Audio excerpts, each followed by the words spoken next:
what to tell you. Let that happen again now.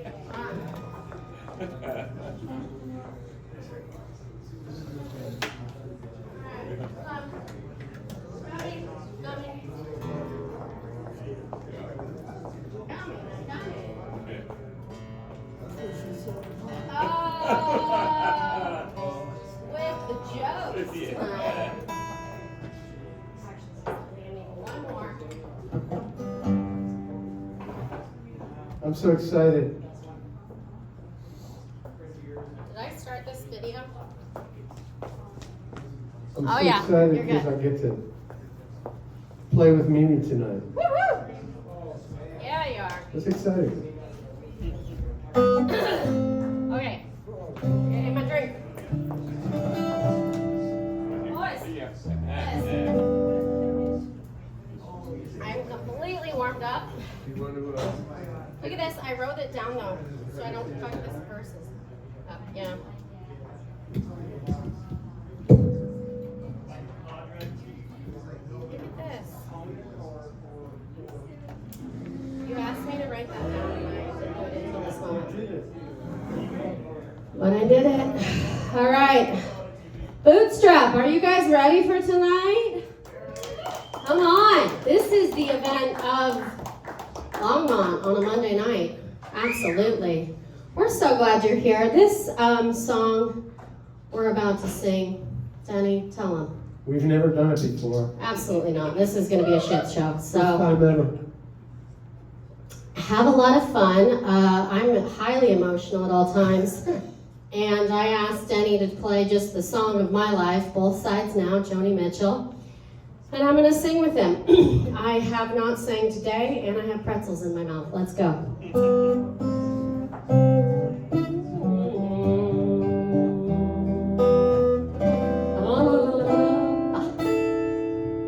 Rows and flows of angel hair, and ice cream castles in the air, and feather canyons everywhere. I've looked at love that way, but now they only block the sun. They rain and snow on everyone. So many things I would have done, but clouds got in the way. I've looked at clouds from both sides now, from up and down, but still somehow it's clouds, illusions I recall. I really don't know clouds. Not all. I don't fucking know them at all, you guys. Moons and Junes and feeling proud to say I love you right out loud. I really should have written these lyrics down. Alright.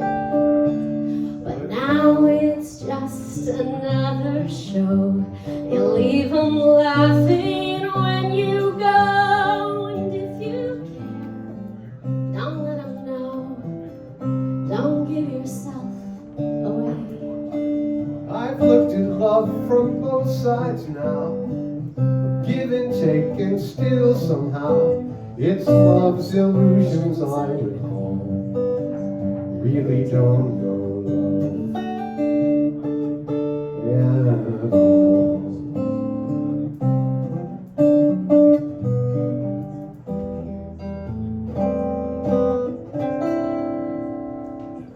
Tears and fears and feeling proud to say I love you right out loud. Dreams and tears, circus clowns. So scary. Look at life that way. Now old friends are acting strange. They shake their heads, they say I've changed. Though something's lost, something's gained in living every day. I've looked at life from both sides now, win and lose, and still somehow it's life's illusions I recall. really don't know life God, do I not? at all. I've looked at life from both sides now, from win and lose and still somehow it's the life solutions I recall. I really don't know love.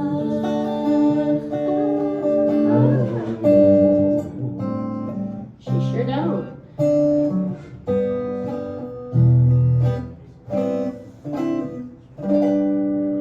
Oh, you guys. Thank you so much for that. Mimi Salonen, son.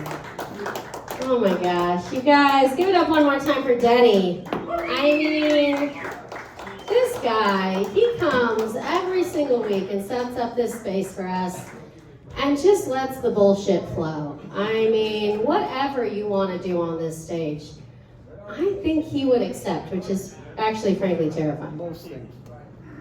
Most things. I've been asked to say, not all the things. All right. Well, you guys, I am Mimi Salonen, stand-up comedian and goddamn inspiration. So I just want you guys to know, you might see all these books up here. This is my first book of all the sets that I've done. I started this journey of becoming a stand-up comedian at the beginning of this year, and I filled my first book, and so tonight, for the first time ever, I'm starting my second book of my set list. God, that's the exact response I was expecting, you assholes. All right, come on. That's pretty exciting, honestly. Trey was up here talking about a dog rescue for a minute. I just love all the comedians that come up here and the fact that there's more of us now. When I was young, I used to rescue dogs with my sister all the time. And at one point, I rescued a dog. I would carry Bacon in my car and like a leash.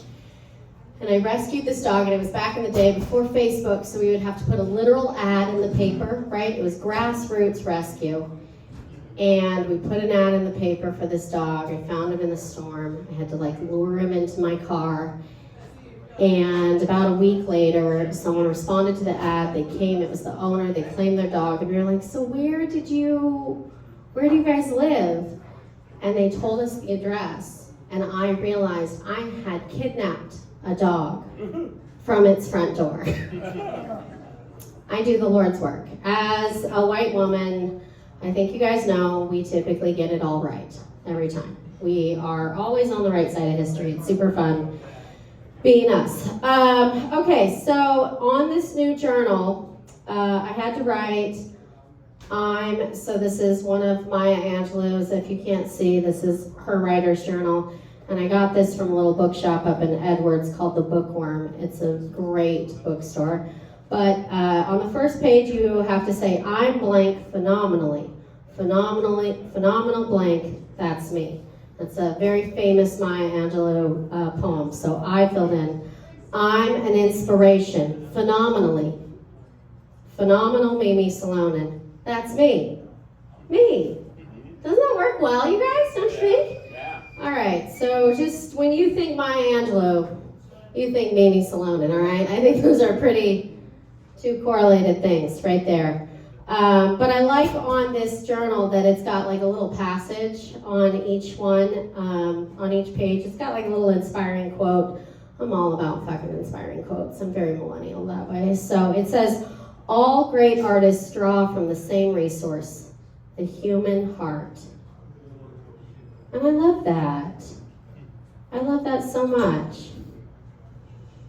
I was listening to a comedian recently, and it was other comedians talking to each other, and they were like, if you're gonna tell people the truth, you better fucking make them laugh, because otherwise they're gonna kill you.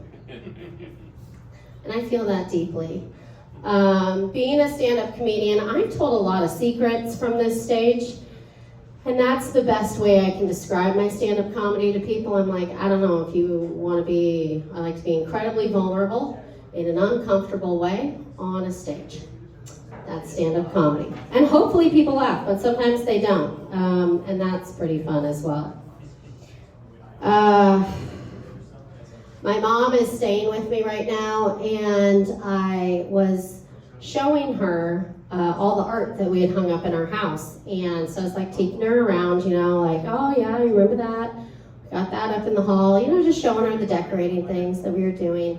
We got downstairs, and my stepdad, when we first came to Longmont, and let me back up. When we first came to Longmont, my husband and I were from Montana originally. Any Montanans out there? That's expected, okay. You're a very small piece of us there. But when we first came here, I was in just a lovely Christian Bible study.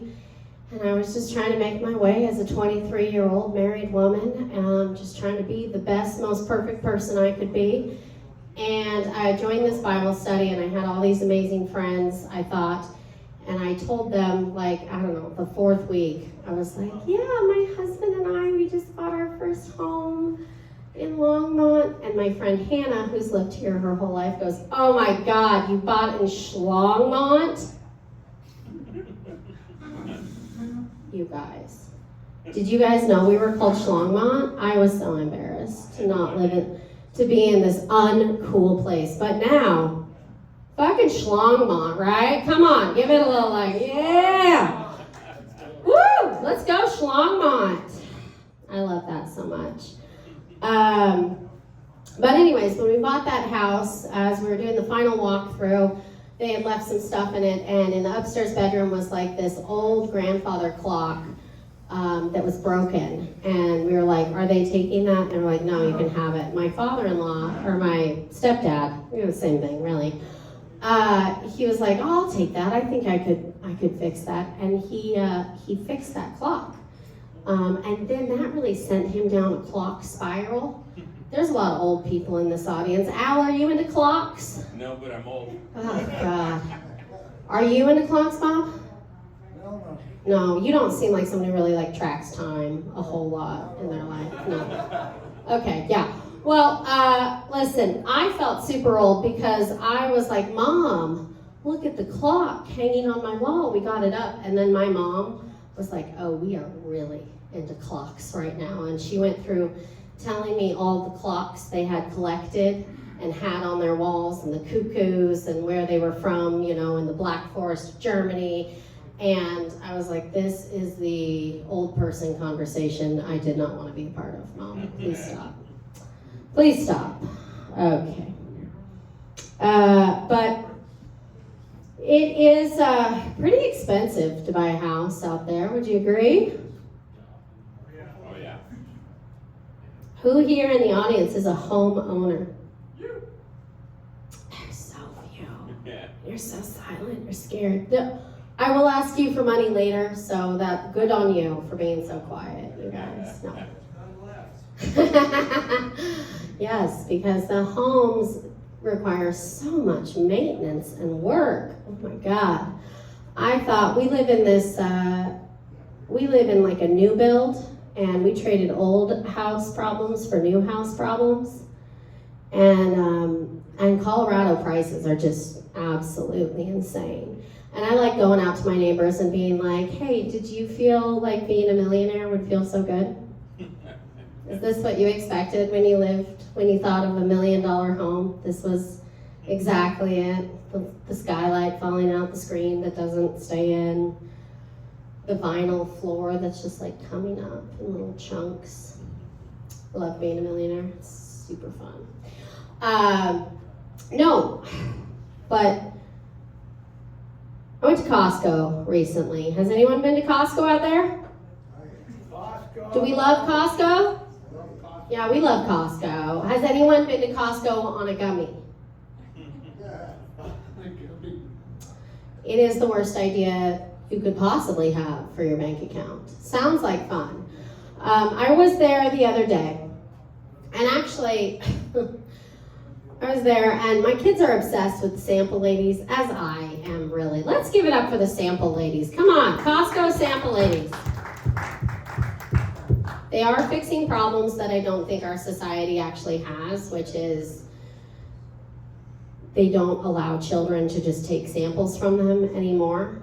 It's in the name. And I think we've gotten a little bit too precious. Because if that, the Costco sample ladies will ask me, they'll be like, is this one yours? Which is slightly racist because my kids are black, and so they like look at me like, is it yours? It's a whole thing. But I wish they would just give them the food, because here's the deal. I think that if you die from eating a Costco sample, that is natural selection, right?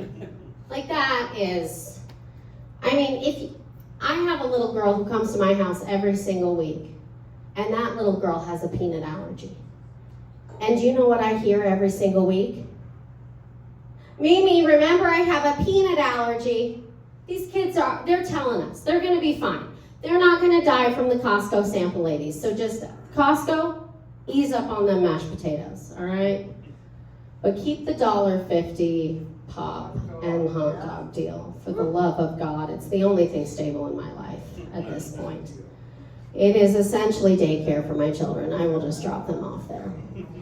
I was there with my kids the other day though, and the sample lady had out like a vitamin C gummy, but it had, I don't know, like octopus semen in it or something. So it was an adult gummy. It was to keep my skin nice and tight, you know? And so it was an adult gummy. And this could not be stated enough to my children. And I had missed the sample, but we were coming back down, and my daughter was just like, Mom, make sure you get the adult gummy. I think that you'll really like it. Mom, try the adult gummy. Mom, have you tried the adult gummy yet? I think it could be really good for you. I was like, yes, I do think an adult gummy would be very good for me, honey. Thank you. Unfortunately, my skin just got tighter with that one. No, I got to the checkout though recently, and the cashier had the audacity to tell me that I had spent $700. That was my gummy day. Yeah, it's not good.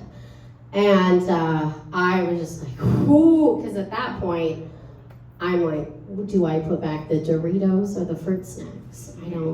How can I save? I don't know how. So I got home and I was really worried, and I was really worried about like telling my husband, and he kind of freaked out. He was like, you spent $700? And I was like, whoa, because I am very much glasses half full type of girl. And so I said, listen, 2 things I think are really gonna help this situation. Number 1, that woman has no idea we didn't have that kind of money. I handed over our credit card so fast, honey. There was not even a blink in my eye. And then number 2, if you don't care about protein, I think we're gonna be good for days, months, really. You can eat a lot of Doritos and fruit by the foot, which is my favorite thing to do. I was at a family reunion recently. A funeral. Anyone been to one of those recently? It's very interesting. I wrote down some things people said. My favorite was, don't make out with your cousin, which I thought was like solid funeral advice. But my family knows that I am a stand-up comedian, and so they were, which I've been trying to hide from them, honestly, but they were like, you should, I was thinking you could talk at this. And I was like, I do think that's what every funeral is hoping to have. There's like a little stand-up bit during it just to help out. But I did bring my new book that I recently self-published called Jokes by Mimi Salonen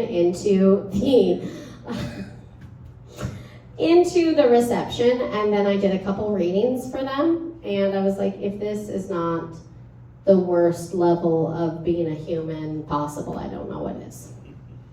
There's nothing worse than self-promoting at a funeral. You guys can't stress that enough. No, but one of my cousins is, she lives in a small town in Colorado. They have like, I don't know, 800 people or maybe 2,500, and they have Apple Fest every year. Has anyone been to Apple Fest? All right, so none of you are cultured, obviously, that's fine. But they have Apple Fest, and it brings in like 10,000 people. So I was asking her, I was like, so what are you doing? She's like, oh, we got Apple Fest tomorrow. And I was like, oh, are you doing something for Apple Fest? And she was like, no, but I gotta make sure no one parks in my driveway. I was like, oh, so you're one of those people just like, fuck you tourists, I gotta keep my driveway, like no one park here. You are the best of humanity. I love it. It's pretty funny though. My comedy goal is to open for Trevor Noah, and I like to do political comedy. I have a very conservative family. I tend to lean a little bit more liberal, but pretty much everyone I love is voting for Trump, and so I just have to like figure out how to live with that and love my family. And I'm on that journey. So, you know, the boos and the yays, it doesn't really fucking matter to me because these are my people. So I gotta have to figure out like the good parts of all of us and how we can connect. But I have been like really trying to get on with Comics for Kamala, which is a fundraiser that goes around, but those people don't want me at all. So just like my family, I have started writing for Trump. And here are a few of the different groups that I think could do incredible fundraisers for Trump. So the first one would be Turnips for Trump. And that is just like literal turnips in a field with Trump's face on them. Or just people who forget to turn up, which would also be fun. That is a good way to civically engage, just don't turn up. The second group would be Titties for Trump. And that is Ivanka's group, you guys. And she manages everything in that group. And then the third and final group that I think would be super fun would be Trans for Trump. I do have a few people in that group that I know, and that's very fascinating. But then what the other part of that would just be like people who are pro-transatlantic slave trade. They do think that that is probably happening too. Okay, so you guys, if you're scared to laugh at that joke, just know I am a privileged white woman, and we have statistically gotten all of this right. So come on the journey. We can laugh together about whatever. It's gonna be fine. Okay. Well, we're gonna go a little bit lighter since y'all can't fucking deal. It's okay. It's okay. All right, so I told you I'm a big diary girl. I'm gonna read you a passage. Recently I discovered my 9 and 10-year-old Mimi Salonen journals. And I've always been a big question asker, and I've always been a big journaler. And so, something you might not know about me, I have cystic fibrosis, I also have diabetes. I am a miracle and inspiration, thank you. And when I was 10 years old, I got really sick. I ended up spending about 3 months in the hospital. I went from Billings, Montana, down to Denver Children's, Colorado, and I lost like 30% of my lung function, and they were all sure I was gonna die. And if you are talking through this story, how dare you? This is my life. So, this is from November 25th, 1997. This is the last diary entry in this one, where I say some very salacious things about my family as a 9-year-old, I will say, and my feelings. But I'm going to read it for you guys. Are you okay with that? Oh, yeah. All right, we're on board with this, 9-year-olds. Honestly, I'll get that clipped for you, and they can cancel you right away. All right? All right, so here we go. Dear diary, well, I just got out of the hospital, my foot this time. They found out I have septic arthritis in my joint or joints. They don't know yet. Well, besides that, today went okay. I'm really bummed though. because I found out Aunt Pam is going to Palm Springs, California till April! Exclamation point, exclamation point, exclamation point. I'll really miss her. I can't say she's my favorite. This is so mean. I love you, Aunt Pam. I can't say she's my favorite aunt because I think all my aunts are really fun. But I have to admit, I like Uncle Dan and Uncle Randy best for uncles. Oh well, I'll just lose my mind, something. Well, ta-ta for now. Love ya. Mimi Allen. Full signature. Full stop. So, I also asked a lot of questions. So my question that day was, question, why am I so stupid sometimes? I'm not. I did tell you guys I was a comedian though, right? This is so funny. Very lighthearted, but I wanted to give you guys an opportunity because I've always been a big question asker, and I think I'm pretty good at answering questions. So I wanted to engage my audience here a little bit. We're gonna do some crowd work. So any questions you guys might have, I'm gonna take a drink, and then I'm gonna answer. Just think of a question, all right, that you maybe have in your life right now that you would like me to answer, and do shout it out. Okay, go. How did you get all your lung function so strong now since you had the cystic fibrosis thing? Oh my God, I love that question so much, Al. Do you want to talk my medical history? Let's get it out. HIPAA, here we come. Actually, right now, there is a new drug. Let's go Vertex Pharmacy. Okay, sorry, that was for the camera. Big Pharma. Let's go Big Pharma. No one? All right. Well, they did help me out. They actually have gene-modifying drugs. So they started working on gene-modifying drugs for a long time. The Cystic Fibrosis Foundation is actually like fucking phenomenal in its research. And in 2019, right before the pandemic, they came out with their first double, like 2-pill gene modifier. And it took my cystic fibrosis. Let me back up. What's wrong with CF is at a cellular level, and it's the salt channel, and the salt can't make its way through the right pathway, and it just fucks with everything in your body. So it creates thick, sticky mucus everywhere. Most people with CF die from lung infections. So that was my pathway until about 2019, getting a double lung transplant, dying early. And then this gene modifier came on the market, and the first one that I took increased the level to like making it work from 0% to like 15%. This last one that I'm on, called Trikafta, it costs $300,000 a year to fill. Thank you, Big Pharma. The United States is one of the only places with CF patients that can get this medication. So again, thank you, Big Pharma.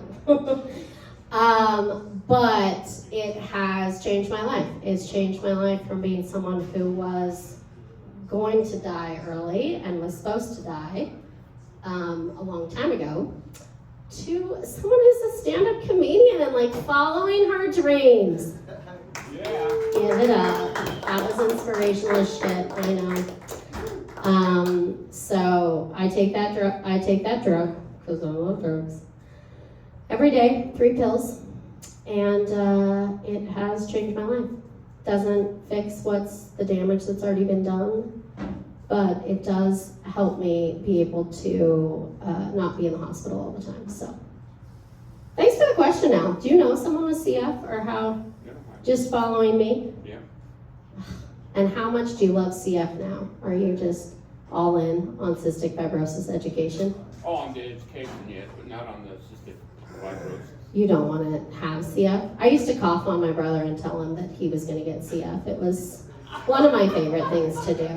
I would cough so bad as a kid, and my brother would be like, ugh, God, like any sibling whose, sibling has like a, you guys don't have to leave during this part. I won't get too gross, but you typically leave about now, but I still love you guys, and I appreciate you coming every time. We'll meet someday, it's fine.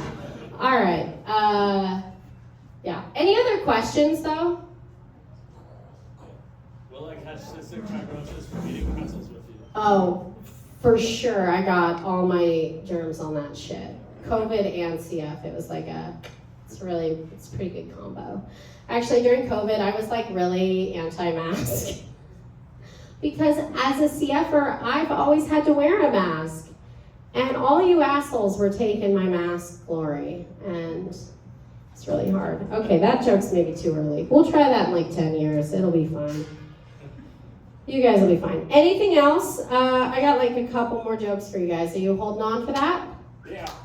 All right. Do we have any more questions though? Because I really like questions. It's honestly my favorite thing. Thomas, thank you, for the love of God. Why did you adopt? Why did I adopt? Honestly, to tell people that I adopted children. That's dark humor, folks. Let's give it up for dark humor. Everybody laugh at the wrong thing. It's gonna be okay. No, back to Al's thing. So people with cystic fibrosis, like your whole system is fucked. So it's a thick, sticky mucus throughout all your body parts. So even those lady organs are not able to work. I say lady organs because this is an older crowd and I don't want to scare you all with the real things. I wouldn't do that to you, Al. You don't have to learn about a woman's body. That would be too much.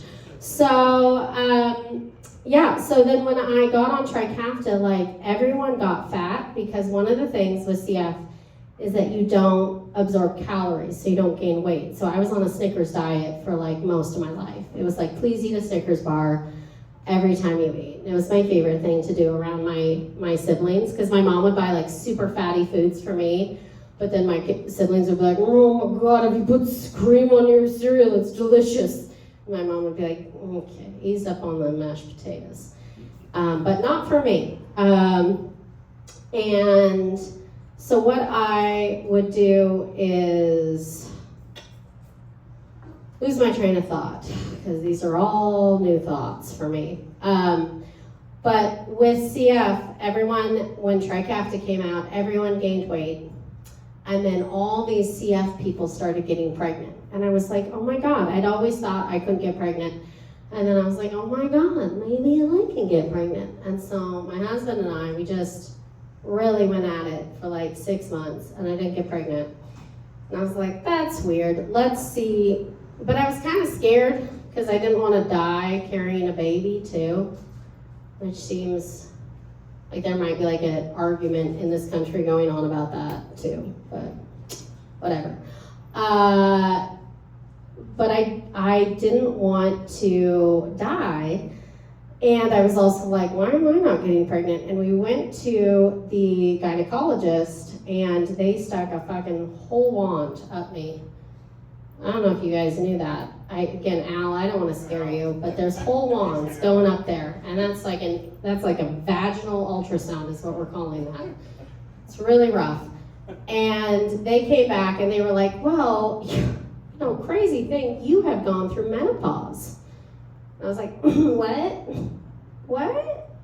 They were like, yeah, your FSH levels are super high. You've gone through menopause. And I asked some questions about that. We went to a fertility specialist once, and they came back and they were like, yeah, we don't know why, but your body did that. And I was like, cool, thank you. They're like, do you want to hear anything about IVF? And I was like, I think that's the universe's sign right there. Just like, nah, we good. So then we decided to adopt. And that is a whole long ass journey. Would you guys like me to tell you about it sometime? Yeah. My God, just the incredible support in this room. It hurts, honestly. Oh, I'll tell you about that sometime. Any other questions? God, I am just shutting down a room like nobody's business. Hold on, Denny. I've got one more thing to say. All right, I'm going to read one thing from my own book that I wrote, and then I'm going to get off this stage. Be okay with that, Denny? Can I do that? As you wish. Look at him. He's like here to be like, listen, get off the mic. Maybe people want to go home. All right. Not really. So I write every single day. Like I said, I wanted to become a comedian, a comic, my whole life. And then my dad died last year, and I was like, fuck it, let's talk about it, let's do it. And so I started in February of this year to become a comedian. I'm normally a marketer, and I have officially left my full-time marketing job at this point, you guys, and I am a paid comedian. And I mean, I truly credit, like Bootstrap, this is fun. This has been awesome. But I write a lot. I write every day because I'm a really big feeler and I've got a lot of things to say. And my husband doesn't want to listen to that shit, he told me, so I write it down. And I published, I realized I needed a different way to look at my jokes because I put them in this diary, and I was in the diary app. It's called Day One Journal. Day One Journal. If you need a stand-up comedian to be your spokesperson who's struggling, let me know. Okay, that was for the camera, you guys, in case you didn't know. But it was like, hey, do you want to print this journal? And I was like, absolutely. So this is 673 entries, 274 days, 45 photos, 77,000 words, 50 cities, one journal. You guys can applaud because that's really impressive. Thank you. So I printed it, and then a goddamn book arrived at my door, and I was like, I'm a published author. This is so fun. So I'm working on editing it. If you know a good editor, please let me know. Clearly, I'm not my own good editor, hence why you're all standing up and trying to leave the door. Okay, I'm still talking. But I thought I would read you guys my entry from October 7th of last year. You okay with that? Yeah. All right, so this was last year. Oh no, I'm sorry, this is October 23rd? Shit, hold on. 10:25. Up.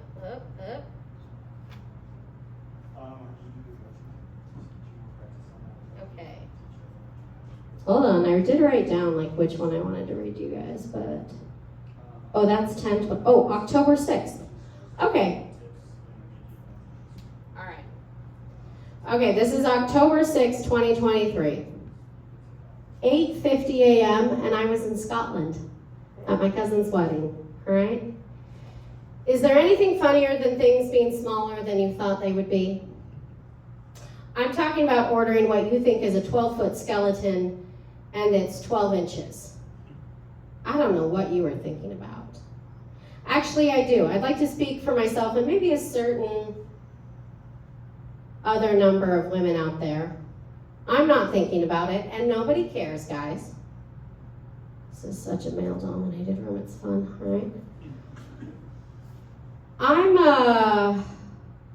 like a work-from-home penis. You know, like, can it do its job? Great. Then I don't care how it looks or when it happens. But same rules apply. If it's sick, please stay home. And that was what I said October 6th. Okay. You guys, it wasn't going to be inspiring. It wasn't going to be deep.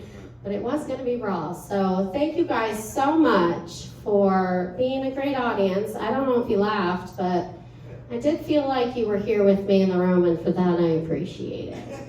Okay. Thank you so much. Denny. All right, make sure you check out Tina back there and Thomas. Tip him. I mean, I don't know if he deserves it, but Tina, she seems legit. Thomas, fuck off. Tina, give all your money to Tina, you guys, all right? Okay, thank you. And thank you, Al, for coming back. I've missed you. Mimi Salone, she's magnificent, friends. She knows how to entertain Al Herrera. It's a magnificent thing. Not too many people can do it. Thank you, Denny. Did I end this thing tonight? Are we done? Pretty much, yeah. You should sing a song for us or I'm something. gonna play some songs. As you should. I should be able to clear the room pretty fast. This thing rolling on. What do you think? Are we getting better? What do you think? Are we going there? Yeah. Going places now? Yeah. To the top. To the top. That's right.